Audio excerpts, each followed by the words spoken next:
everybody in criminal and delinquent behavior. This is Dr. Masnick, and I am going to speak to you not necessarily about the material here in Module 4 because it's very self-explanatory if you go through the reading exercises as well as the activities.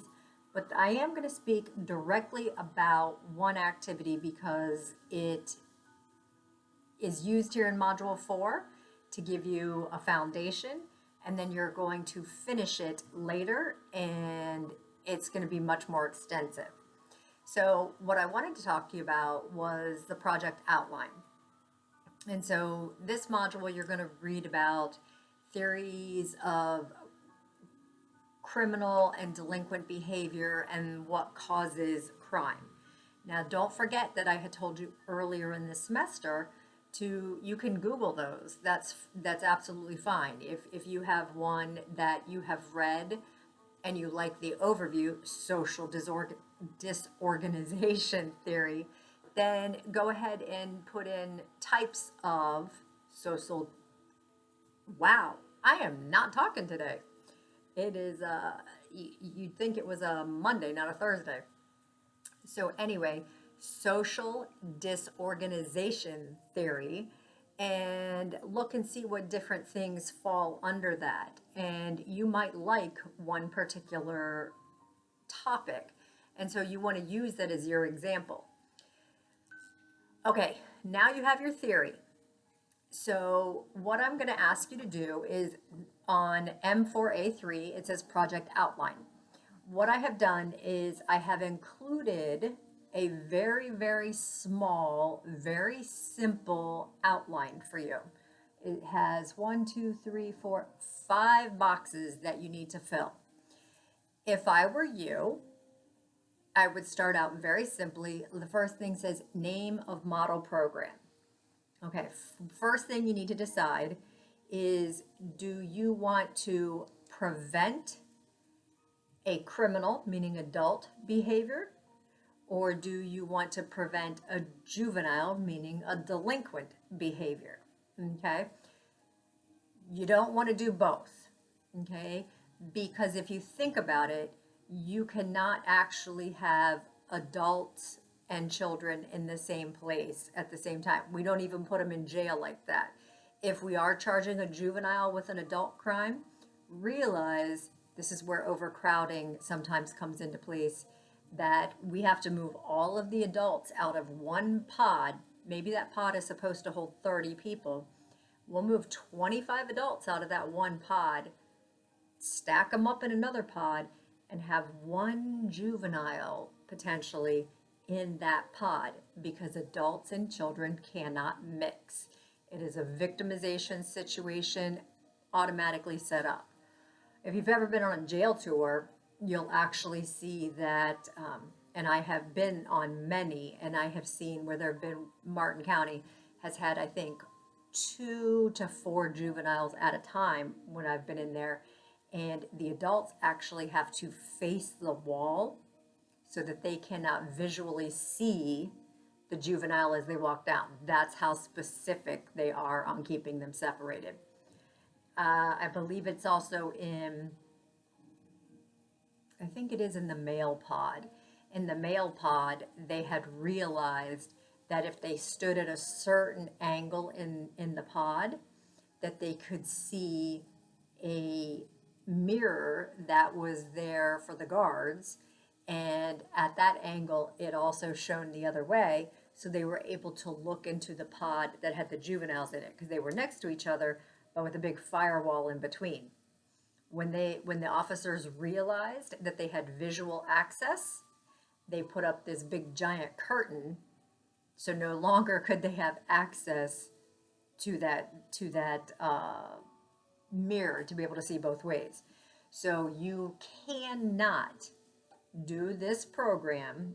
That's one of my requirements. You cannot do this program and include both children and adults. With that being said, I want you to start. Okay, pick something. I'm going to say, I'll tell you what I did. Okay, in my undergraduate program at Florida Institute of Technology, I had a partner, and Carrie Lynn and I decided that neither one of us really liked working with children in the system. So we would specifically pick projects that forced us to think about juveniles in the system so that we could not be so biased and jaded and were able to think about the needs of the population that we really didn't focus on, and that wasn't where we were going to go in our careers. So what we ended up doing was that we chose juvenile delinquency, juveniles, okay, and we wanted to actually prevent them from getting into any sort of trouble between the 8 hours of 3 p.m. and 6 p.m. If you do a bunch of research, you will find out that most juvenile delinquency happens between the hours of 3 and 6 p.m. because that's when they get out of school and before their parents get home from work. Then also, again, you have the same issue in the summer schedule because parents are at work and the kids are not going to school at all. So we were very specific, kids, a specific time frame, okay, that our program was going to run during. What we chose was not an original program. You do not have to choose an original program unless you have come up with something really cool on your own. Run it by me, all right? It may be a phenomenal idea, or I may be able to help you find, we can Google it and then search it academically looking for resources because you're going to want sources to back this up. We chose a boxing program, and we did not choose a new concept, but Palm Bay at the time did not have a boxing program where a decade or so before they did. And it was for juveniles for the exact purpose of giving them someplace to go and something to do after school and before their parents came home. So now I have my population, kids, after school for a certain amount of time.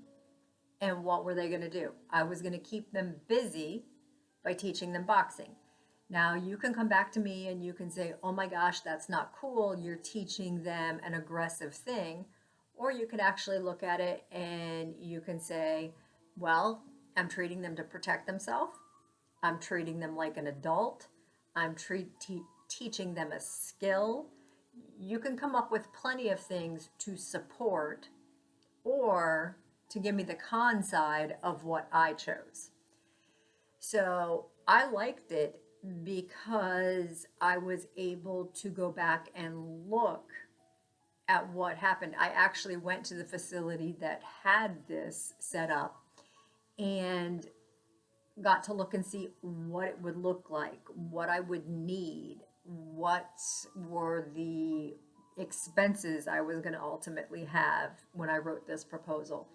And I'm not asking you to go into, on this project outline, as much detail, but on the next part where you're actually doing the program, then I'm going to start to get really picky because I want to see that you have gone from the beginning planning stages to, wow, there's a whole lot more to this in fixing a juvenile delinquency or a criminal behavior problem than just, it takes thought, time, money, place, people. It takes a ton of stuff, okay?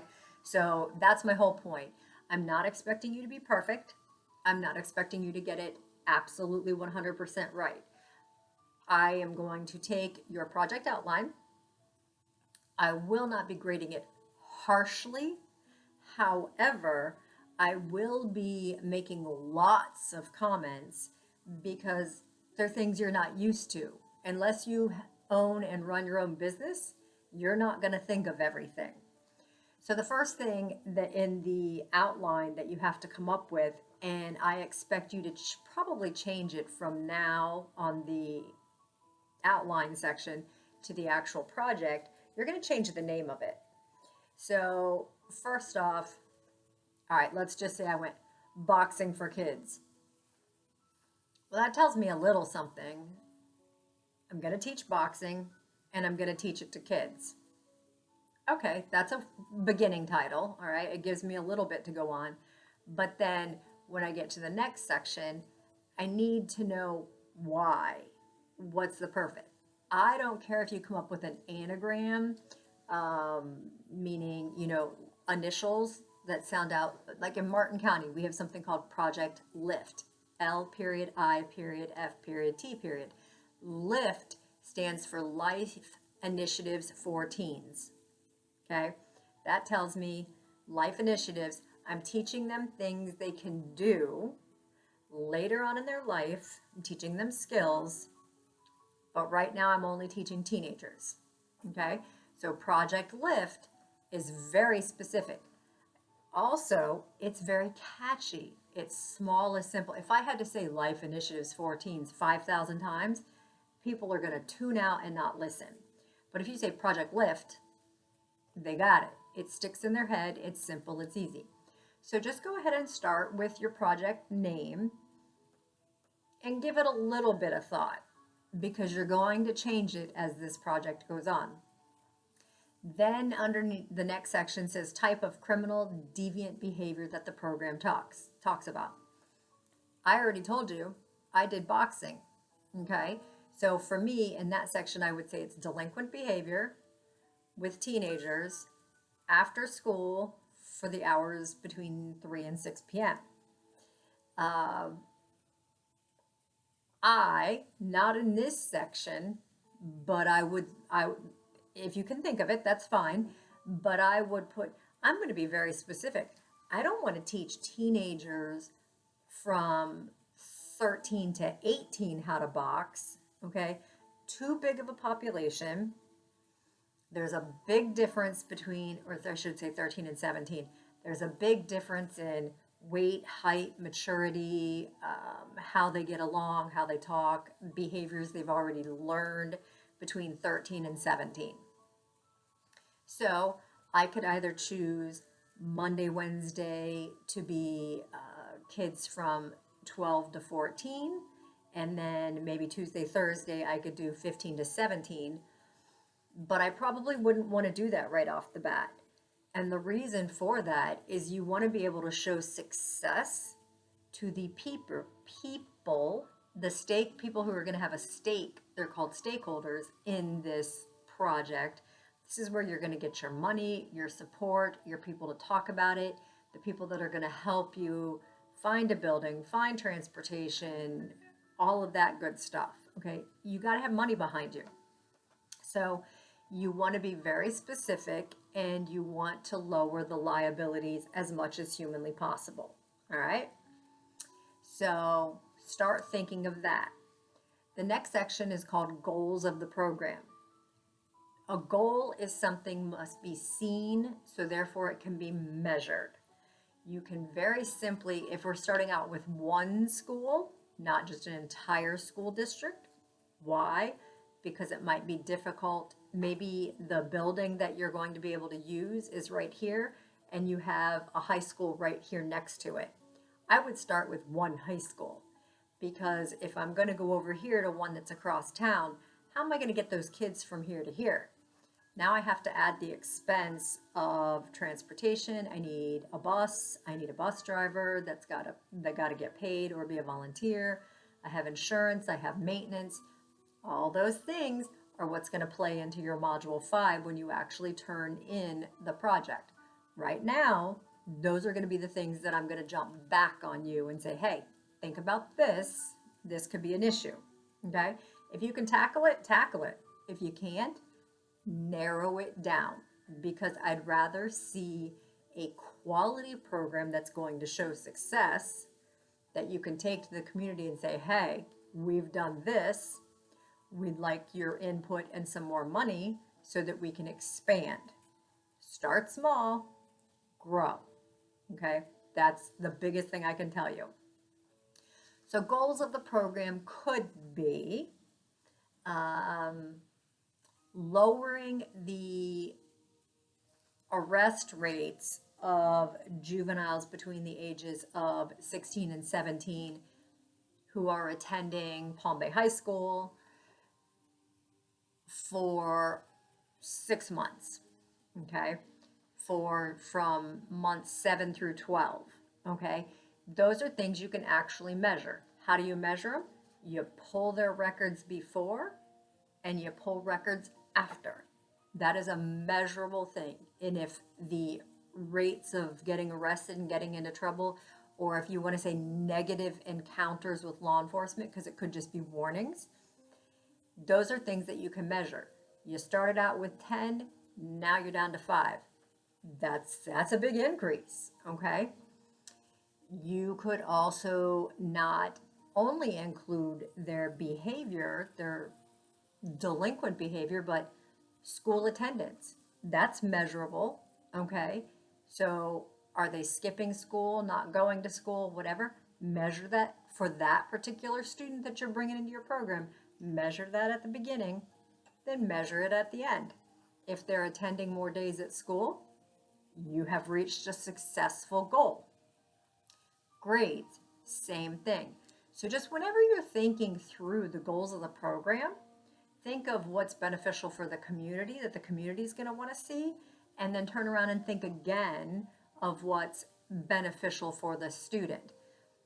You could turn around and say, looking at grades, how many of those students that were between 16 and 17 went on to college prior to your program versus how many are going to college after attending your program. That's beneficial to the community. Doesn't matter if it's college, trade school, what, okay? Have you helped make them a productive member of society? That's how you're going to get people to buy in and listen to you. So think about that.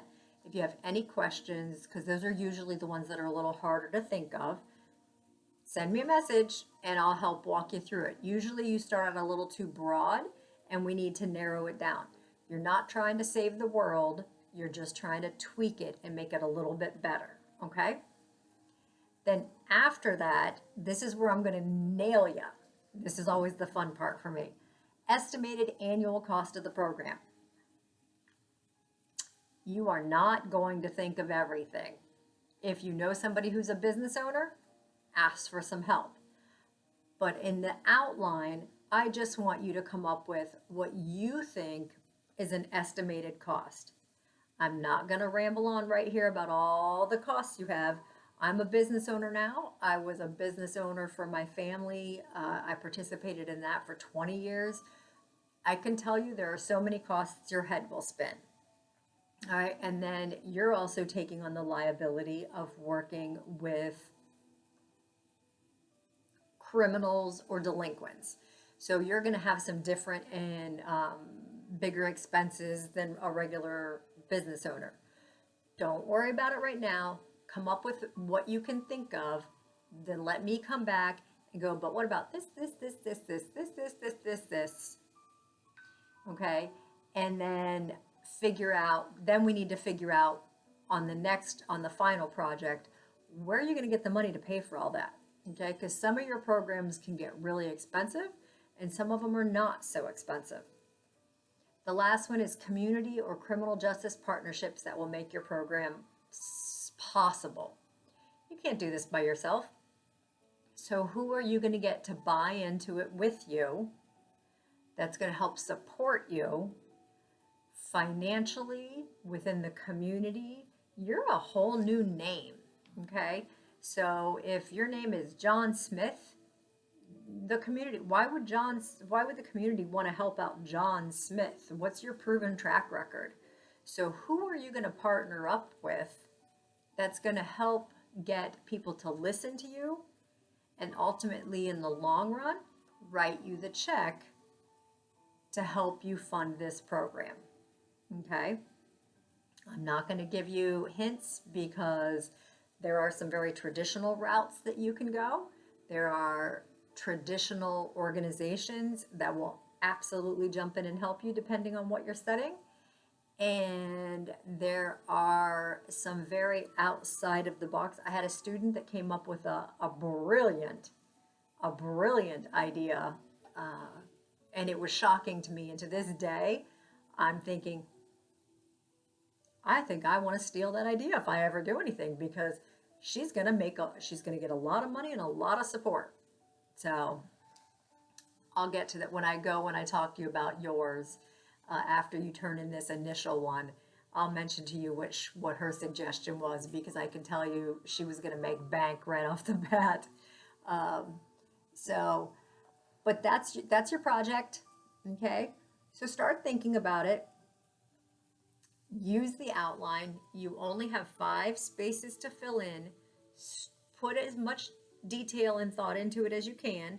Like I said, I do not expect it to be perfect. This is the one thing I'm going to rip on you about, but it will not affect, it's not like I'm taking off 5,000 points because you have a crummy name, okay?